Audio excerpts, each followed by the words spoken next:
Hello everyone. तो दोस्तों आज हम बात करेंगे टाइड्स के बारे में। जैसा कि यहाँ पे आप देख सकते हो टाइप्स ऑफ टाइड्स की हम बात करेंगे और टाइड्स बेसिकली होती क्या हैं, कंप्लीट एकदम ओवरव्यू में हम बात करेंगे जिससे कि आपको दोबारा रिवाइज करने की ज़रूरत नहीं पड़ेगी।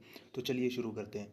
तो सबसे पहले टाइड्स की बात करें तो ये और कुछ नहीं बल्कि राइज और फॉल ऑफ ओशियनिक वाटर होता है under the influence of the gravitational impact of sun moon and earth. यानी कि धरती, सूरज और चांद के ग्रेविटेशनल इम्पैक्ट की वजह से जो समुद्री पानी का जो राइज एंड फॉल होता है, उसी की वजह से ये टाइड्स जनरेट होती हैं।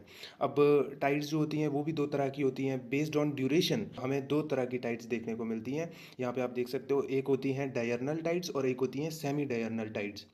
अब जो डायरनल टाइड्स होती हैं, इसमें क्या होता है कि एक हाई टाइड और एक लो टाइड अगर ऑब्जर्व की जाए 24 आवर्स के अंदर किसी पर्टिकुलर जगह पे, तो उन्हें हम डायरनल टाइड्स कहते हैं। और ये मेनली हमें गल्फ ऑफ मैक्सिको में देखने को मिलती हैं।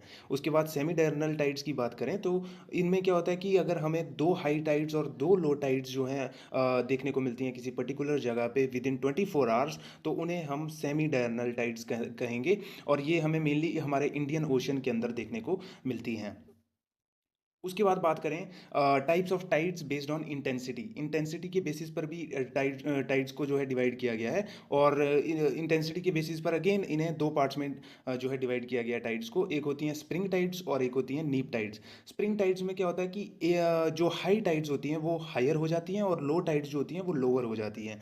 और इसमें हमें क्या होता है कि बेसिकली इसमें दो सिनेरियोज बनते हैं कि जब सन, मून और अर्थ एक एक्सिस पे होते हैं तो उस केस में न्यू मून फॉर्म होता है। और जब मून, अर्थ और सन एक एक्सिस में होते हैं तो उस केस में फुल मून होता है। इन दोनों ही केसेस में हाई टाइड्स हायर होती हैं और लो टाइड्स लोअर होती हैं। दूसरी होती हैं नीप टाइड्स। नीप टाइड्स में क्या होता है कि हाई टाइड्स जो होती हैं वो लोअर हो जाती हैं और लो टाइड्स जो होती हैं वो हायर हो जाती हैं। और नीप टाइड्स के केस में जो पोजीशन होती है सन और मून की, वो अर्थ के रिस्पेक्ट में परपेंडिकुलर होती है। तो आई होप आपको ये समझ आ चुका होगा। और अगर आपको ये वीडियो समझ आ चुकी है तो आप लाइक कर सकते हैं, शेयर कर सकते हैं और सब्सक्राइब कर सकते हैं। Thank you so much for watching.